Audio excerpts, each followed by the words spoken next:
जरा सोचिए, एक ऐसा असुर जिसके पास ऐसा वरदान है कि उसे कोई हरा ही नहीं सकता।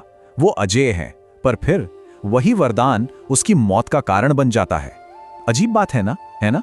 एक पैराडॉक्स जैसा लगता है। तो सवाल यह है कि जिसे हराया ही नहीं जा सकता, उसे आखिर हराया कैसे जाए?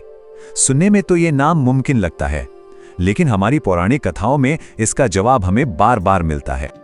इन कहानियों में एक बहुत ही दिलचस्प बात है।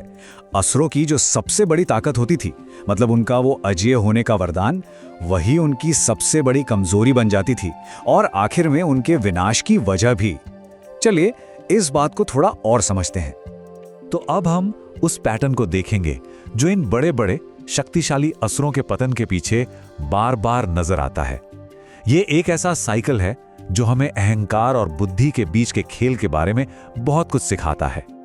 ये पूरा खेल ना 3 स्टेप्स में होता है। सबसे पहले वरदान हासिल करना, वो भी कठोर तपस्या करके। फिर आता है दूसरा स्टेप, अहंकार, जब बेहिसाब ताकत मिलने से वो अंधे हो जाते हैं। और फिर तीसरा और आखिरी स्टेप, वरदान की एक छोटी सी लूप होल, एक ऐसी चालाकी जिससे देवता पूरे वरदान को ही पलट देते हैं। तो ये वरदान आखिर है क्या? देखिए, ये देवताओं से मिला एक डिवाइन गिफ्ट है जिससे असुर लगभग इनविंसिबल हो जाते हैं। लेकिन एक बात ध्यान देने वाली है, असली अमरता का वरदान कभी नहीं मिलता। तो असुर क्या करते हैं? वो बड़ी चालाकी से ऐसी शर्तें रखवाते हैं कि वो अमरता के बिल्कुल करीब पहुंच जाएं, और बस यहीं वो एक छोटी सी गुंजाइश छोड़ देते हैं देवताओं के लिए। चलिए अपनी पहली कहानी देखते हैं। ये कहानी है भस्मासुर की। सोचिए, एक ऐसा असुर जिसने अपनी ताकत से खुद भगवान शिव को भागने पर मजबूर कर दिया था। हुआ ये कि भस्मासुर ने हजारों साल तक कठोर तपस्या की। भगवान शिव प्रसन्न हुए और उसे एक बहुत ही सिंपल पर उतना ही खतरनाक वरदान दिया। वरदान ये था कि भस्मासुर जिसके भी सिर पर अपना हाथ रख देगा, वो उसी पल जलकर राख हो जाएगा। और वरदान मिलते ही भस्मासुर का असली रंग सामने आ गया। अहंकार देखिए उसका। उसने सबसे पहले उसी देवता पर हमला करने की सोची जिसने उसे ये शक्ति दी थी।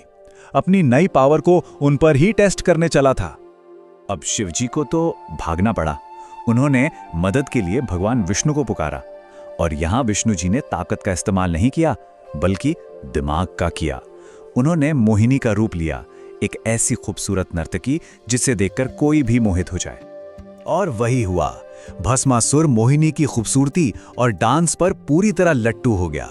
वो मोहिनी के हर डांस स्टेप को कॉपी करने लगा, और बस इसी डांस में मोहिनी ने एक मुद्रा में अपना हाथ अपने सिर पे रखा। भस्मासुर तो अपनी धुन में अंधा था। उसने भी बिना सोचे समझे वैसा ही किया और अपने ही वरदान से खुद ही भस्म हो गया। अच्छा, अब आते हैं शायद सबसे फेमस केस पर, हिरण्यकश्यपु की कहानी।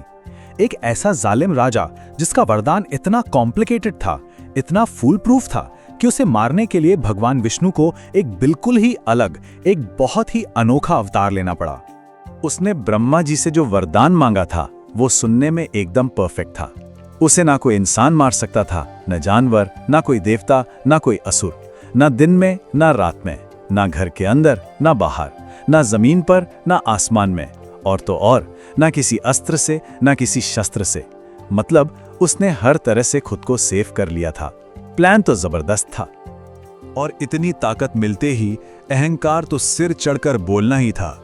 उसने खुद को ही भगवान डिक्लेयर कर दिया।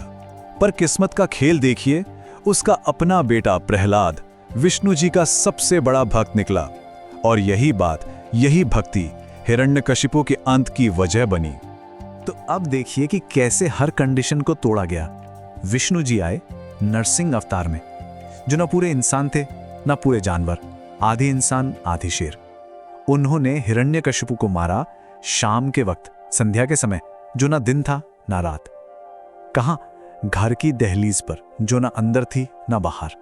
उसे अपनी गोद में लिटाकर मारा, जो न जमीन थी ना आसमान। और हथियार? कोई अस्त्र शस्त्र नहीं, बल्कि अपने तेज नाखूनों से। मतलब वरदान की एक एक शर्त का मान रखा गया और फिर भी उसका अंत हो गया। चलिए 2 और असुरों की बात करते हैं। इनका अंत भी इनके वरदान में छुपी एक बहुत छोटी सी अनदेखी बात की वजह से हुआ। ये है महिषासुर और तारकासुर। पहले महिषासुर की बात करते हैं। उसका वरदान था कि उसे कोई भी पुरुष नहीं मार सकता, चाहे वो इंसान हो, देवता हो या कोई और असुर। अब उसके अहंकार ने उसे ये सोचने ही नहीं दिया कि कोई स्त्री भी उसे चुनौती दे सकती है, और बस यही उसकी सबसे बड़ी गलती थी। उसका वध किया देवी दुर्गा ने, एक स्त्री ने। तारकासुर तो और भी चालाक था। उसने मांगा कि मुझे सिर्फ और सिर्फ शिव का पुत्र ही मार सकता है।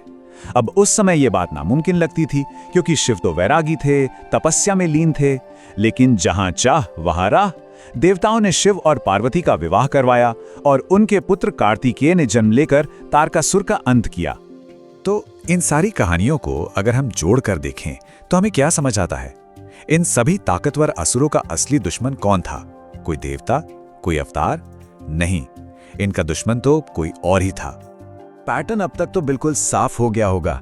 जब एक बहुत शक्तिशाली वरदान अहंकार के साथ मिल जाता है तो वो खुद ही अपने विनाश की कहानी लिख देता है।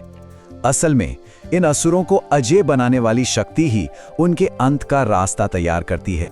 और आखिर में ये सारी कहानियां हमें एक ही सच बताती हैं, एक ही सबक सिखाती हैं कि अहंकार खुद का सबसे बड़ा दुश्मन है। ये पौराणिक कथाएं हमें याद दिलाती हैं कि हमारी सबसे बड़ी जंग किसी और से नहीं, बल्कि हमारे अपने अंदर बैठे अहंकार से होती है।